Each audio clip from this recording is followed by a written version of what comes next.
कभी कभी ऐसा होता है ना कि हम अपने रास्ते से थोड़ा भटक जाते हैं। एक चूक, एक गलती और लगने लगता है कि सारी मेहनत पानी में चली गई।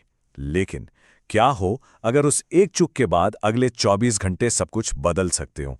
चलिए वापसी करने के इस पावरफुल ब्लूप्रिंट को समझते हैं। तो सबसे पहली चीज नजरिया बदलना होगा। एक चूक का मतलब अंत नहीं होता। ये शरीर और मन का एक सिग्नल है कि कहीं पर ध्यान देने की जरूरत है।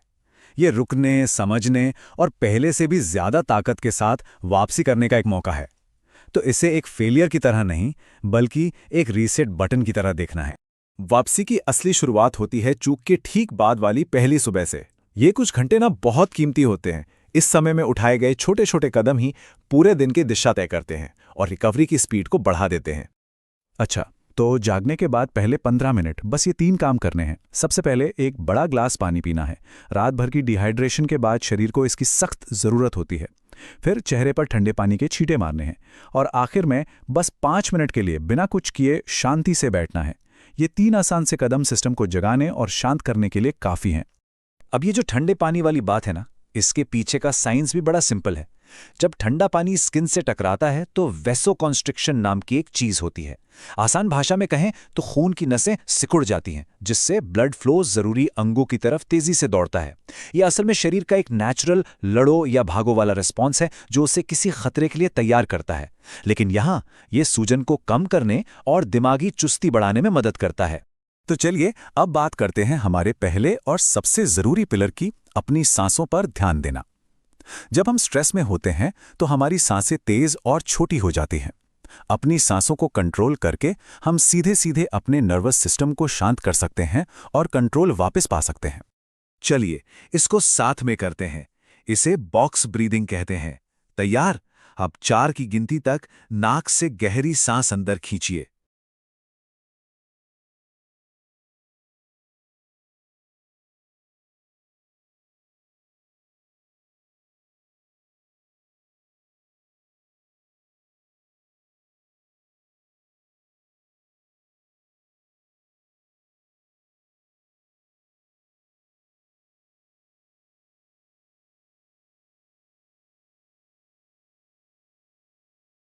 1, 2, 3, 4।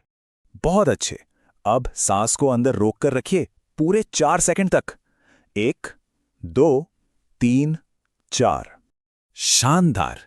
अब आराम से मुंह से पूरी सांस बाहर निकालिए 4 की गिनती तक। 1, 2, 3, 4। और आखिर में सांस बाहर रोकिए 4 सेकंड के लिए। 1, 2, 3, 4। ये हुआ एक राउंड। सोचिए सिर्फ 5 मिनट इसे दोहराने से कितना सुकून मिल सकता है। ठीक है, तो सांसों से मन को तो शांत कर लिया। अब बारी है शरीर को सही ईंधन देने की। एक चूक के बाद शरीर को मरम्मत के लिए सही न्यूट्रिएंट्स की जरूरत होती है। इस समय जो खाया जाता है वो या तो रिकवरी को तेज कर सकता है या फिर उसे और मुश्किल बना सकता है। जरा इस स्लाइड को देखिए। बाईं तरफ वो चीजें हैं जो शरीर को एनर्जी और पोषण देती हैं, जैसे फल, मेवे, दही और प्रोटीन। और दाईं तरफ वो चीजें हैं जिनसे बचना चाहिए, जैसे प्रोसेस्ड चीनी, तला हुआ खाना और बहुत ज्यादा कैफीन, जो शरीर की एनर्जी को और गिरा देते हैं। और हां, बात सिर्फ सादे पानी की नहीं है। अपनी हाइड्रेशन को और बेहतर बनाने के लिए नींबू पानी, नारियल पानी या बिना चीनी वाली हर्बल चाय पी जा सकती है। ये शरीर में जरूरी मिनरल्स और इलेक्ट्रोलाइट्स की कमी को पूरा करने में मदद करते हैं। और अब हम आ गए हैं अपने तीसरे और आखिरी पिलर पर, एक्टिव रिकवरी। इसका मतलब जिम में जाकर भारी वर्कआउट करना बिल्कुल नहीं है। इसका मतलब है हल्की फुल्की हलचल, जिससे शरीर में एनर्जी का फ्लो बढ़े और मूड बेहतर हो। इसके लिए कई बहुत अच्छे ऑप्शंस हैं।